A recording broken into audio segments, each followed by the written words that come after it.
वैदिक पर्सपेक्टिव के इस YouTube चैनल को सब्सक्राइब करें, वीडियो को लाइक व शेयर करें। ओम मंद्रो होता ग्रहपति है अग्ने दूतो विषामसि त्वे विश्वा संगतानि व्रता ध्रुवा यानि देवा अकृण्वत।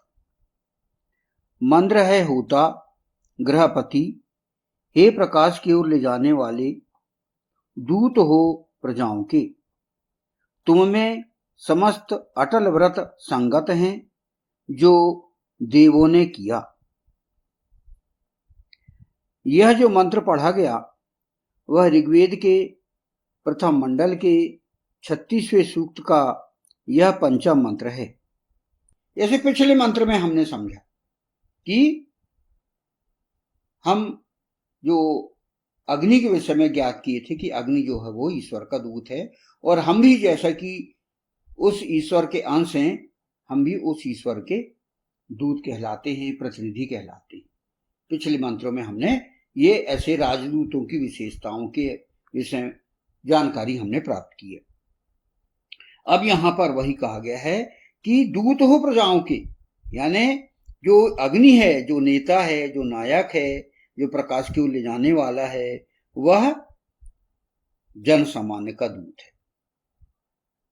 अतः ऐसे मानव कल्याण, जन कल्याण हेतु हर वह कार्य करना है जो ईश्वर का आदेश हो तथा प्रजाओं के लिए हितकारी हो। तो यहां पर प्रकाश की ओर ले जाने वाले को, जैसे अग्नि को, दोहरी भूमिका प्रदान की गई है। वे ईश्वर के भी दूत हैं, राजदूत हैं, उसके प्रतिनिधि हैं, तथा दूसरी ओर प्रजाओं के भी दूत प्रतिनिधि हैं। उन्हें देखकर ही अन्य लोग प्रजाओं के विषय में अपनी राय बनाया करते हैं। इसीलिए उन्हें ईश्वर की व्यवस्था के अनुसार प्रजाओं को व्यवहार संगत बनाना पड़ेगा। जो प्रजा है, प्रजा को उन्हें ट्रेन करना है। तो यहां पर इस फुटनोट में वही बताया गया कि अग्नि अर्थात प्रकाश के ले जाने वाला न केवल ईश्वर का प्रतिनिधि है, बल्कि वह प्रजा का भी प्रतिनिधि है। अब यह कैसे है कि भाई ईश्वर का प्रतिनिधि, प्रजा का प्रतिनिधि दोनों है? तो ये कैसे है, इस विषय में हम ज्ञात करते हैं। यदि अग्नि का प्रकाश शिव ले आने वाला लिया जाए तो वह न केवल ईश्वर का प्रतिनिधि है, बल्कि प्रजा का भी प्रतिनिधि है। उसे हम थोड़ा इस प्रकार समझते हैं। जैसे ईश्वर का प्रतिनिधि वह कैसा होता है, उसमें क्या विशेषताएं हैं? वैसे तो इस विषय में हमने पिछले मंत्रों में जानकारी लिए हैं, लेकिन थोड़ा संक्षिप्त पॉइंट, संक्षिप्त बिंदु को हम प्रकाश डालें। ईश्वर का प्रतिनिधि अर्थात वह सत्य, ज्ञान, न्याय और धर्म का प्रसार करता है, लोगों को अज्ञान से ज्ञान की ओर ले जाता है और अपने आचरणों और उपदेश से ईश्वरीय गुणों को समाज में प्रकट करता है। यह ईश्वर का प्रतिनिधि के विषय में हमने ये ज्ञात की, पता लगा है। अब दूसरा, वह प्रजा का प्रतिनिधि कैसा होगा?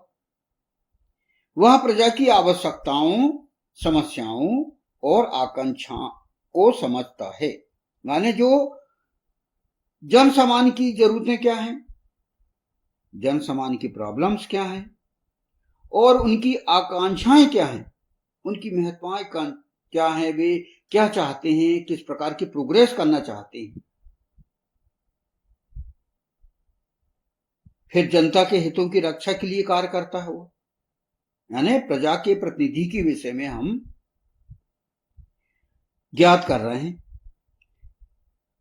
कि पहले तो वह प्रजा की आवश्यकताओं, समस्याओं और आकांक्षाओं को समझता है फिर जनता के हितों की रक्षा के लिए कार्य करता है और समाज की आवाज बनकर सत्य और न्याय की स्थापना का प्रयास करता है। और साथ ही साथ वह प्रजा को शिक्षित, संगठित और जागरूक बनाता है। यह हो गया प्रजा का प्रतिनिधि, यानी अग्नि नायक, लीडर। उसके प्रजा के प्रति क्या कर्तव्य हैं?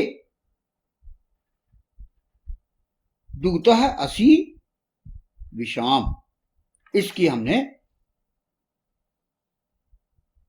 चर्चा की है। तो अग्नि ईश्वर का प्रतिनिधि और प्रजा का भी प्रतिनिधि है, दोनों है वो। तो अब क्या हो गया? वो दोनों के बीच सेतु का काम वह करता है, अर्थात पुल का काम। प्रकाश की ओर ले जाने वाला व्यक्ति ईश्वर के सिद्धांतों को जनसाधारण तक पहुंचाता है और साथ ही साथ प्रजा की उचित आवश्यकताओं एवं कल्याण की भावना को धर्म और न्याय के आधार पर आगे बढ़ाता है। इसीलिए वह दोनों पक्षों के बीच सेतु का कार्य करता है। यह बहुत महत्वपूर्ण बात हमें इस मंत्र में ज्ञात हुई। ईश्वर ने, ईशान परमात्मा ने उसे इस मंत्र के माध्यम से सेतु की संज्ञा दी कि वह पुल का काम करता है ईश्वर के बीच और प्रजा के बीच। अब वैदिक दृष्टि से उसके और आदर्श क्या क्या स्थापित होते हैं, क्या क्या कर्तव्य लागू होते हैं उस पर?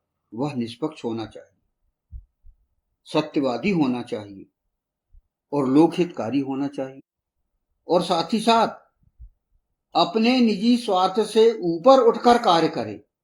यह महत्वपूर्ण बात कि वह जो है उसके जो कार्य हों, नायकत्व के, लीडरशिप के जो कार्य हों, वह निजी स्वार्थों से ऊपर उठ के कार्य करे।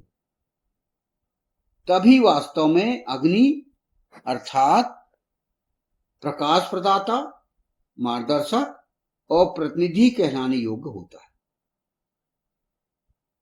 तो इस प्रकार अग्नि अर्थात प्रकाश की ओर ले जाने वाला व्यक्ति ईश्वर का प्रतिनिधि इसलिए है कि वह दिव्य ज्ञान का प्रसार करता है, और प्रजा का प्रतिनिधि इसलिए है कि वह जन कल्याण, जन जागरण और जनहित के लिए कार्य करता है। यही वैदिक नेतृत्व का आदर्श है। तो यहां पर अग्नि को विशेष रूप से बहुत सारे कर्तव्यों की जानकारी यहां पर दी गई। अग्नि ऐसा जो कि स्वयं गृहपति भी अग्नित्व यदि धारण किया हुआ, उसने नायकत्व धारण किया है, तो वह भी अपने ऊपर ले सकता है और ये वह योग्यता धारण कर सकता है।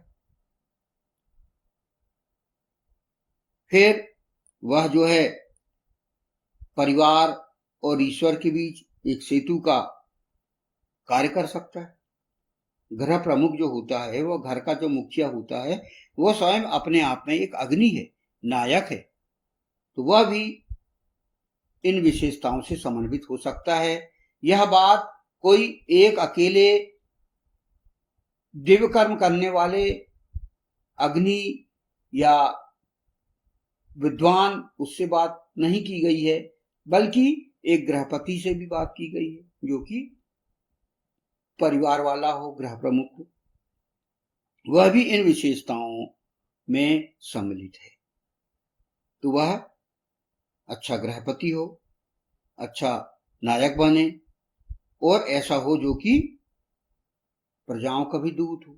अब प्रजा में पत्नी शामिल है, बच्चे शामिल हैं, आपके रिश्तेदार शामिल हैं, ये सब आपकी प्रजा है क्या? नहीं। तो यह भी आप इन विशेषताओं से समन्वित आप अपने आप को कर लेते हैं, तो यह कर्तव्य भी आप पर लागू होते हैं और होते ही हैं वास्तव में, क्योंकि ईश्वर ने जो वेद का प्रकाश किया है वह पूरी जीवन व्यवस्था के रूप में किया है।